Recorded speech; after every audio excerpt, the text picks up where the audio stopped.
தோழர்களே தோழியர்களே வணக்கம். நீங்கள் நம்ம எங்கே வந்திருக்கோம்னு பார்த்தீங்கன்னா விருத்தாச்சலம் விருகதீஸ்வரர் கோயில் வந்திருக்கோம். இது வந்து கடலூர் மாவட்டத்தில் இந்த கோயில் இருக்குது. இது ஒரு பெருமை வாய்ந்த கோயில், பழமை வாய்ந்த கோயில். உள்ளே போய் பார்க்கலாம்.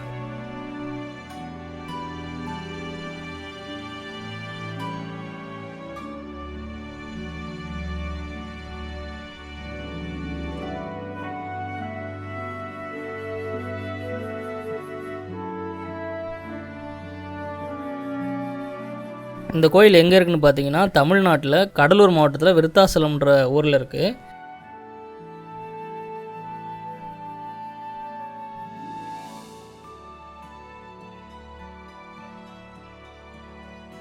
விருத்தாசலம் கோயில் வந்து காசியை விட புனிதத்தில் மிகுதி வாய்ந்த கோயில் அப்படின்னு சொல்கிறாங்க. இந்த கோயிலுக்கு விருத்த காசி அப்படின்னு இன்னொரு பேர் இருக்குது. வாரணாசியை விட புனிதமானதாக இது கருதப்படுது. இறந்தவங்களுக்கு வந்து முக்தி தரும் தலங்களில் இது ஒன்று அப்படின்னு சொல்கிறாங்க.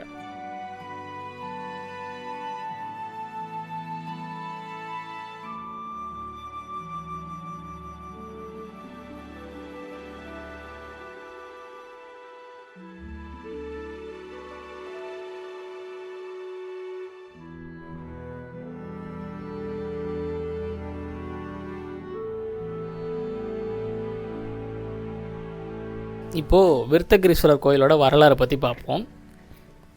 படைக்கும் கடவுளான பிரம்மா வந்து பூமியை உருவாக்க நினைக்கிறாரு. அப்போது அவர் தண்ணியை உருவாக்குறாரு. இவர் ஒரு பக்கம் தண்ணியை உருவாக்குறாரு, இன்னொரு பக்கம் விஷ்ணு அசுரர்களை வேட்டையாடிட்டு இருக்காரு. அப்படி வேட்டையாடும்போது அந்த அசுரர்களோட உடல் வந்து பிரம்மா படைத்த தண்ணீரில் மிதக்க ஆரம்பிக்குது. இதை பார்த்த பிரம்மா வந்து பூமியை வந்து ஒரு கடினமான கலவையாக உருவாக்கணும், அதாவது தண்ணியிலையும் சதையிலையும் சேர்த்து ஒரு கடினமான ஒரு இடமா உருவாக்கணும் அப்படின்னு சிவன் கிட்ட கேட்குறாரு. அப்போ சிவன் வந்து ஒரு மலை மாதிரி தோன்றாரு. இதனால் பல மலைகள் உருவாகுது. அந்த மலைகளில் பார்த்திங்கன்னா பிரம்மாவுக்கு இடம் இல்லாதனால பிரம்மா ரொம்ப வருத்தம் அடைகிறாரு.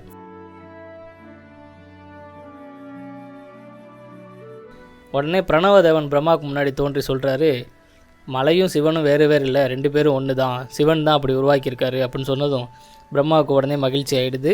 உடனே சிவபெருமான் வந்து தண்ணியையும் சதையையும் சேர்த்து ஒரு கடினமான ஒரு உலோகத்தை உருவாக்குறாரு. அதை மெர்த்தினி அப்படின்னு சொல்கிறாங்க.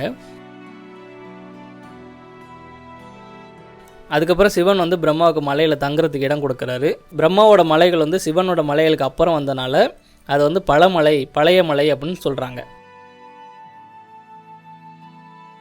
பூமிக்கு மேலே ரொம்ப கடுமையாக அழுத்தம் கொடுத்து சிவன் வந்து லிங்கமாக தோன்றாரு. அதை வணங்குறவங்களுக்கு வந்து அவங்க நினைக்கிற எல்லாமே நடக்கும் அப்படின்னு சொல்கிறாங்க.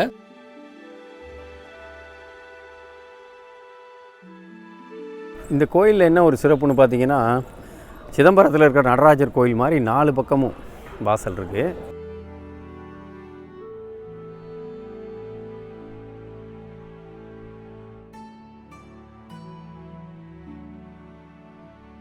விருத்தாச்சலம் டவுன்லேருந்து பக்கத்தில் அந்த பாலக்கரைன்னு ஒரு ஏரியா இருக்குது. அங்கேருந்து அந்த பாலக்கரையிலேருந்து பார்த்தோம்னா இந்த கோபுரங்கள் எல்லாமே தெரியும்.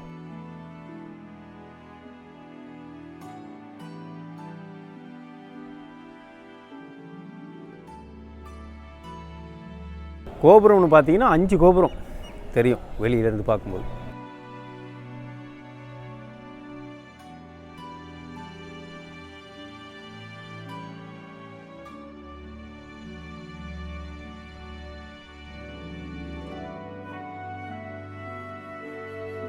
நானே வந்து பக்கத்தில் தான் இருக்கேன். இன்றைக்கி தான் இந்த கோயிலுக்கு வந்திருக்கேன். பார்த்தா எனக்கே பிரமிப்பாக இருக்குது. அவ்வளோ ஒரு கட்டுமான கலைகள், எல்லா கோயில்களையும் இருக்கிற மாதிரி அரசர் காலத்து கட்டுமான கலைகள், பெரிய சுவர்.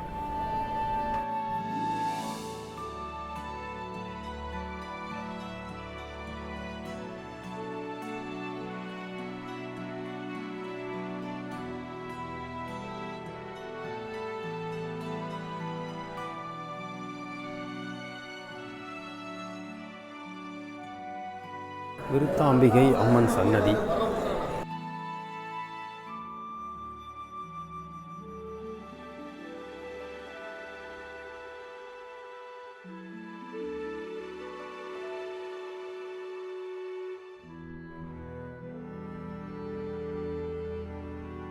விருத்தாசலத்தில் விருத்தா அப்படின்னா பழமையானது, அச்சலம் அப்படின்னா அசைக்க முடியாது. அதனால தான் விருத்தாசலத்தை சுற்றியுள்ள மலைகள் வந்து அசைக்க முடியாத மலைகள் அப்படின்னு சொல்கிறாங்க. விருத்தாசலம் அப்படின்னா பழமையான மலை அப்படின்னு ஒரு பொருள் இருக்குது. தமிழில் வந்து தேவார பாடலில் இது முதுகுன்றம் அப்படின்னு குறிப்பிட்டிருக்காங்க. அப்பர் சுந்தரர் ஞானசம்பந்தர் இவங்க காலத்தில் வந்து இதை பழமலை அப்படின்னு அழைச்சிருக்காங்க. அதுக்கப்புறம் சில சமஸ்கிருதங்கள்லாம் வந்ததுக்கப்புறம் இதை சமஸ்கிருத மொழிப்படி விருத்தாசலம் அப்படின்னு மாற்றிருக்காங்க.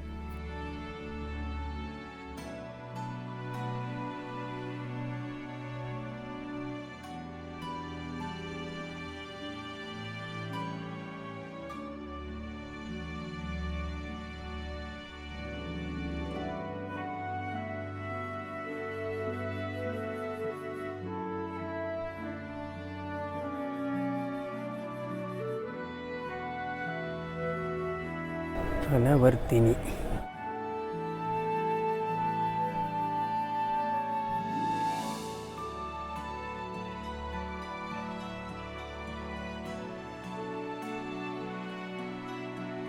இந்த கோயிலில் இருக்க சிவனுக்கு வந்து விருத்தகிரீஸ்வரர், பழமலைநாதர், விருத்தாச்சலேஸ்வரர், முதுகுண்டீஸ்வரர், அப்புறம் விருத்தகிரி அப்படின்னு 5 பேர் இருக்கதா சொல்கிறாங்க.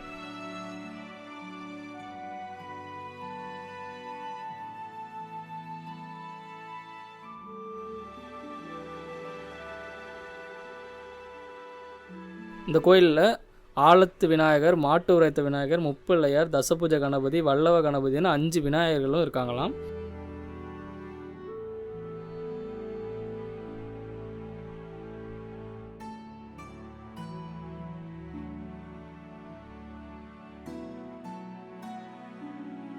ஐந்து ரிஷிகளும் இருக்காங்களாம். அதாவது இந்த கோயிலில் விருத்தகிரீஸ்வரர் தரிசனம் செஞ்ச 5 ரிஷிகளான ரோமேசா, விபசித்து, குமாரதேவர், நாதசர்மா, அப்புறம் அனவர்தினி.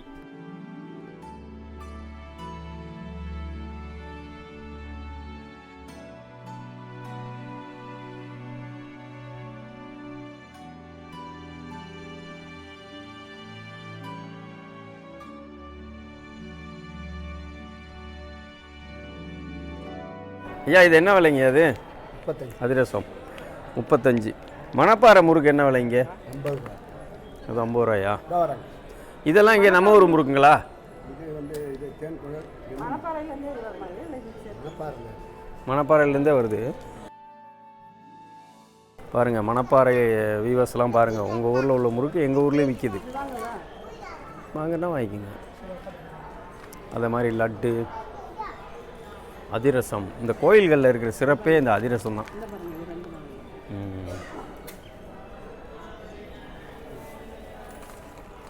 இந்த மணப்பாறை முறுக்கு என்ன விலை? 50 ரூபா. விலையெல்லாம் போட்டிருக்காங்க.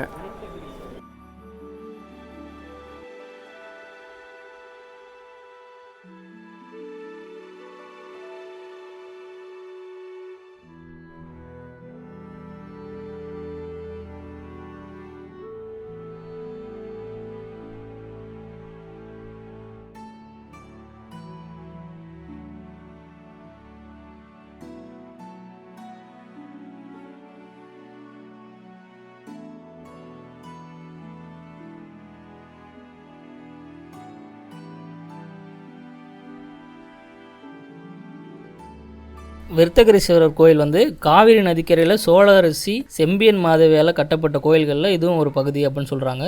சோழர் காலத்து கல்வெட்டுகள் நிறைய இருக்குது அப்படின்னு சொல்கிறாங்க.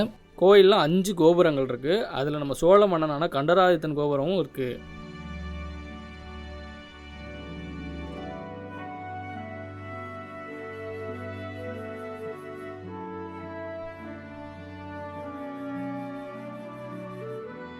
இந்த கோயில் வந்து பாடல் பெற்ற தலம் அப்படின்னு சொல்கிறாங்க. இந்த கோயிலோட கல்வெட்டுகளில் பார்த்திங்கன்னா ராஜராஜ சோழன், விக்ரம சோழன், 3ஆம் ராஜராஜ சோழன், அப்புறம் 3ஆம் குலோத்துங்க சோழன், இப்படி சோழர்களோட பேர்களும் இருக்குது. அதே மாதிரி விக்ரம பாண்டியன், வீரபாண்டியன், சுந்தரபாண்டியன், இந்த மாதிரி பாண்டியர்களோட பேரும் இருக்குது. அது மட்டும் இல்லாமல் அரியண உடையார், போக்கன உடையார், கம்பன் உடையார், இந்த மாதிரி உடையார்களுடைய பேர்களும் இந்த கோயிலோட கல்வெட்டுகளில் பதிக்கப்பட்டிருக்கு அப்படின்னு சொல்கிறாங்க.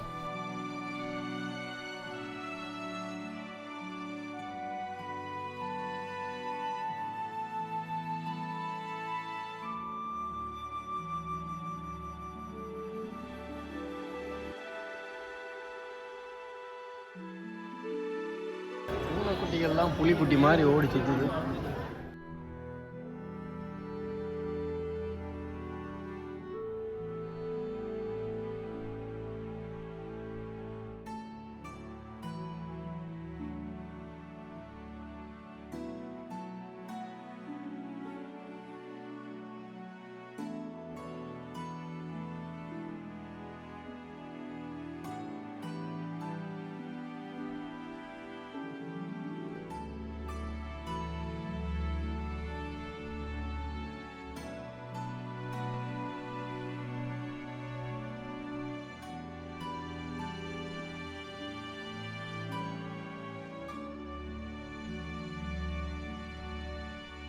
காலையில் 5:30 மணி, 8 மணி, 10 மணி, அப்புறம் சாயந்தரம் 5 மணி, 7 மணி, 8 மணினா 6 கால பூஜை வந்து இந்த கோயிலில் நடந்துக்கிட்டு வருது.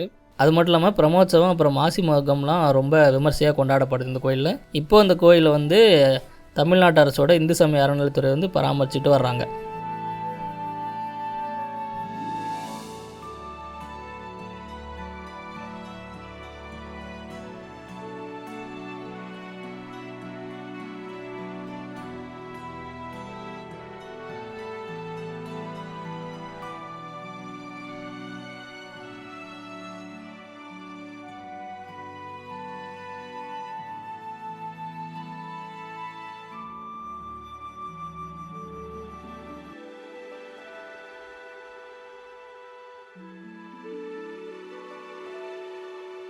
ஆயிரத்தி 1974 ஆண்டுக்கு அப்புறம் இந்த கோயிலில் இருந்த அர்த்தநாரீஸ்வரர் சிலை அப்புறம் 6 கல் சிற்பங்கள் காணாமல் போய் அது வெளிநாட்டுக்கு கடத்தப்பட்டதாகவும் சொல்கிறாங்க. இதில் வந்து பார்த்திங்கன்னா தமிழ்நாடு சிஐடி வந்து ஆஸ்திரேலியாவில் இருக்க நியூ சவுத் வேல்ஸில் ஆர்ட் கேலரியிலேருந்து 2014 அர்த்தநாரீஸ்வரர் சிற்பத்தை வந்து கண்டுபிடிச்சிருக்காங்க. அதை வந்து மீட்டெடுத்திருக்காங்க. அதுக்கப்புறம் 2017 பிரத்யங்கிரா சிற்பத்தையும் கொண்டு வந்திருக்காங்க.